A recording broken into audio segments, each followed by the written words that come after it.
on, we're getting between the pages now, and you know, things keep changing with the pages. As you know, you can always get your books in e-form, but when it goes to DVD form, you know that everybody's going to have an opportunity to enjoy the book in the way that they prefer. This is the audio version, Barbados in Review.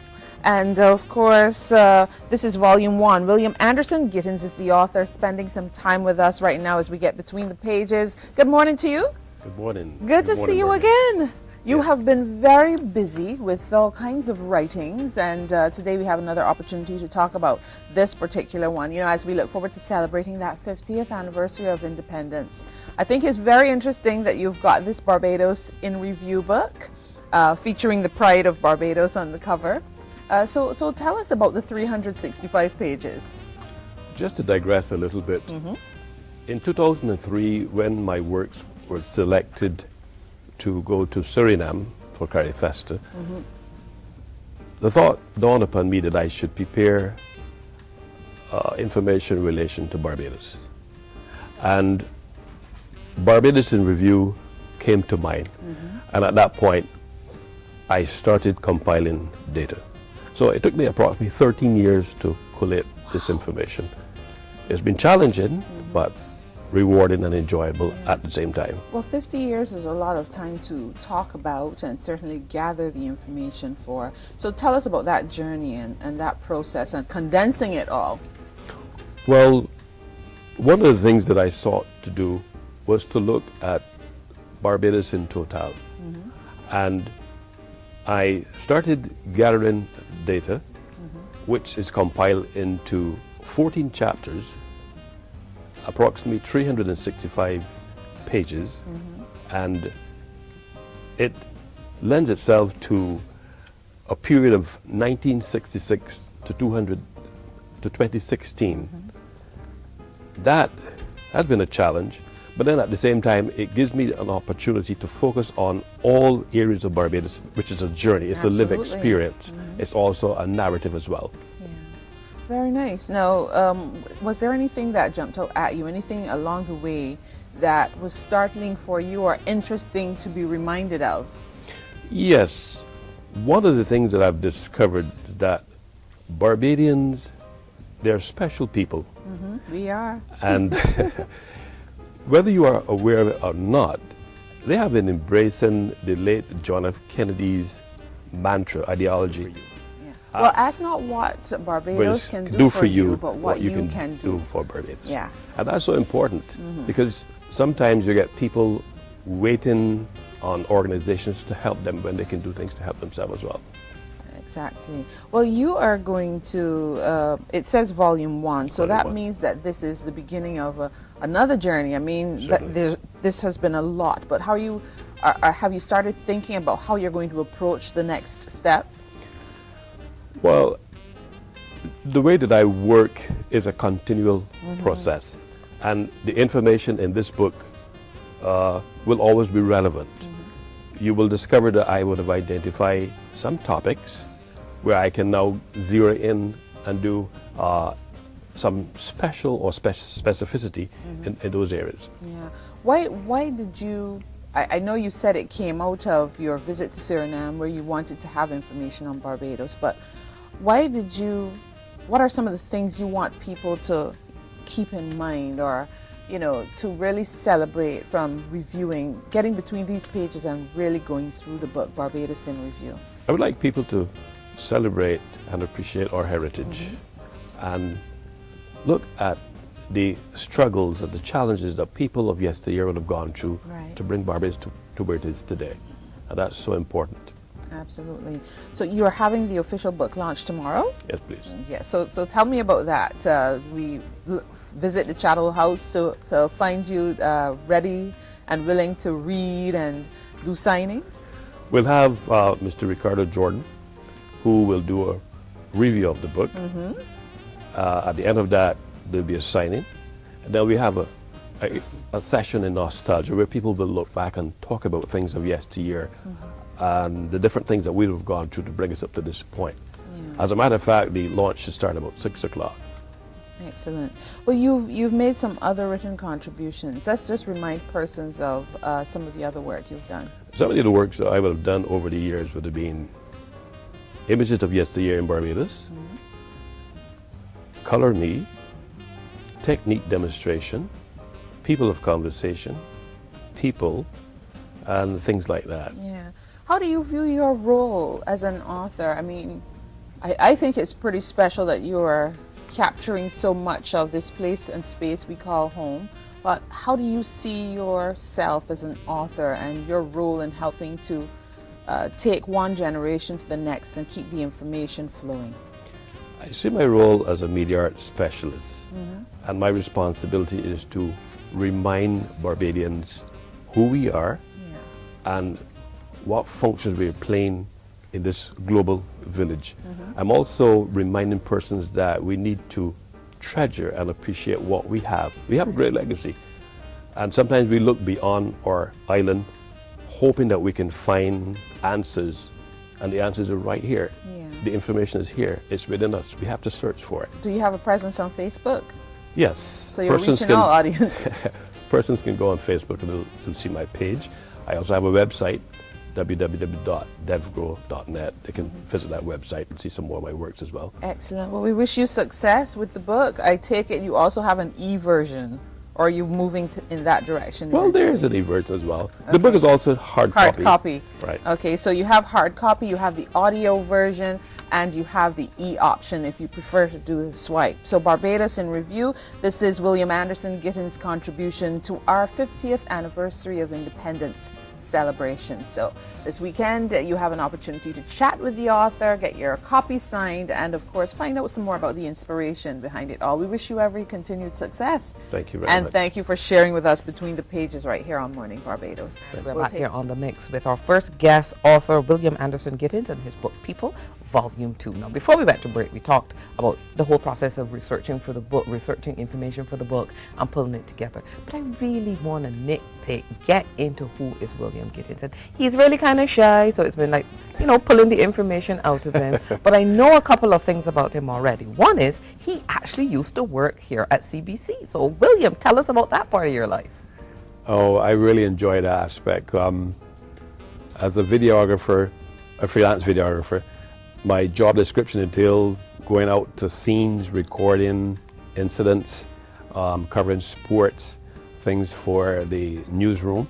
That was a lot of fun. And if I saw anything that I thought would be newsworthy, I'll capture it with the camera and offer some ideas to those persons who are responsible for putting out news. And that was a lot of fun. I enjoy that because actually as part of the package of being a media artist it's a lot of fun. It's enjoyable. You can manipulate images. You can manipulate things with the technology, and use your various angles to make definitive points. So it's really interesting. You also were I think it's the first ever official police sketch artist. That's got to be a really cool job. How did you get that position, and what does being a police sketch artist entail? Well, initially I was a police officer, but they utilized my skills in that area. And all it required was that the person who fell a victim to a particular circumstance would come to the office, and my responsibility was to have a discussion with them to extract from them those critical areas to help form the sketch. But I must caution you that having the natural ability as an artist is always good, because what you can bring to the fore in creating a semblance of the person who committed the crime helps tremendously. How do you get people who are traumatized by a crime that may have occurred, especially if it's a personal crime, not one that they've witnessed, it happened to them, to be able to give you the details of the person's face or something about them, and you translate that into paper? Because somebody will tell you, oh, he had a big nose, and then when you actually see the person, you think, no, not really. And eyewitness accounts are always less than reliable. So how do you get the person to give you the details you need for you to make that sketch as realistic as possible? Well, let me say that the first thing the artist should have is knowledge. Have a knowledge base of people, eyes, nose, ears, and so on, different cultures. You work with the people, and the next thing you must also do is to try to offer some empathy and sympathy to the person and try to work with them and get them to relax. And it's a process, it takes time. You do what you can, you stop, and the person's ready again, then you go back and you solicit more information and you work with them, and that helps. Now, you would think that the job of a police sketch artist should be fairly, what's the word I'm looking for? Risk-free, because to a large extent you're taking these sketches and the information to make the sketch in the actual police station. But were there any risk involved in the job? Never really had any risks. Like all the work I do, I enjoy it, and I try to get people to relax, so that helps tremendously. Let's get back to this book, People Volume 2. It's filled with sketches, all of which were done by you. Mm-hmm. So tell me a little bit about that whole process. Once you identified the particular person that you wanted to talk about, how did you go about doing the sketch? Well, I looked for images of the subject or the icons, and then I brought my own flair and style to the icon. And each artist has his or her way of approaching dealing with things. So I'm an illustrator, so I just decide, and I must say that in a few minutes I had these illustrations completed. Again, I say that having the natural ability helps tremendously. It's not anything that you can force. It comes natural. If it's part of you, it just flows. It just flows. The technology now allows so many people to self-publish. Yes. So the old process of sending your manuscript to a publisher and hoping that they like it and that they do all the grunt work for you, you can now do all of that yourself. So explain to viewers out there who may be thinking, oh, I can do that. I've got a book in me that I've always wanted to write. What is the process of self-publishing? Well, I've always said to people that even though you don't have the tools for publishing, here's where you can start. Persons may say they don't have the time. You can invest in a small tape recorder, and the things that you would want to publish, you can speak those things onto the tape recorder. And at some point you can hook it up to your system, that is your desktop, and it will print out the words for you. You might not be able to type, but you can get someone to type for you, okay? And your responsibility will be to share all your information and let that person type it out for you and format it and things like that, which I do for myself. I do all my typing, format it myself, and the only thing that I allow other people to do for me is to do editing. I do a bit of that myself as well. When you're satisfied that all those things have been taken care of, then you have to look at how I'm going to print this, whether I'm going to print it in soft paper or hard paper, whatever. But then cost is also critical, so you take into consideration what your budget is like and you work with that. What I've discovered by doing that helps. And then always you have to invest in a very good printer. Okay. And I find that having a good printer helps me tremendously. Then you can also take that a bit further. You can also So you're printing the first, well, some of the them very first issue yourself. but then I would and then utilize someone else to print in bulk for me, because the printer really can't do all the that, number of copies you want to do. Right. You've got an ISBN number, which is a very, very good thing. So as against a book that may be a novel where you may not necessarily need an ISBN number, you chose to have an ISBN number. Yes. What's that like? I visited the National Library Service and tell them what I would like to do, and you would give them the name of the book, and they will ask for like how many copies you plan to do, the year of it, and what type of book is it, and so on. And they make the appropriate arrangements for you, because this information is sent off to Guyana, and then they will contact you and they will give you the ISBN number. What are you hoping for this book? Because just in browsing through it quickly, there's so much information in here and it's attributed to so many sources. What are you hoping for this book? I'm hoping that this book will, one, be used as a historical book, an educational book, and nostalgia as well, and cause people to sit up and think of the contributions that other persons would have made in society and the struggles they've gone through to get where they're at. Because nothing is easy, but you must persevere. Okay. Where can I buy a copy? Can I get it in local bookstores? The only bookstore that is carrying this book at this point in time is Cloisters. All the Cloisters bookstores are carrying it, and it's also on DVD as well. Great. So you know what's my next question? I can go on Amazon and buy a copy and download it to my iPad and read it wherever I am. Not as yet. Not as yet. I'm giving some consideration to that, because one of the things that people are not aware of, when you submit your work to Amazon, they take funds from your account. I think it's on a weekly basis, whether the book sells or not. Okay. So I'm still toying around with the idea.